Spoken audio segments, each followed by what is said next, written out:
अस्सलामुअलैकुम जी बेलियो की हाल चाल तुहाडे ठीक ठाक सरकार। अज का व्लॉग तो दिखाने असी आए जल्ला तो एरिया दिखाने तो पहाड़ी देखे कमाल दे ते अपने जाना चैनल नू सबसक्राइब करा करो सादे आ ते लाइक भी करा करो। तुम दिखाने सरकार पहाड़ी देखो फिर जिंदगी देनी है। आओ सरकार पहाड़ी है जूम करते हैं साढ़ा मोबाइल का रिजल्ट तो एडा है नहीं गा फिर भी तुम कोशिश करेंगे लागे करके दिखाइए।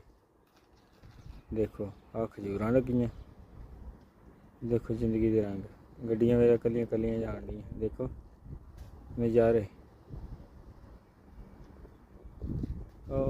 दूर दूर तक देखो कि जूम काम देखो मोबाइल की जूम तो है ना। देखो चैनल सब्सक्राइब भी करा करो वीडियो पूरी देखा करो नाले।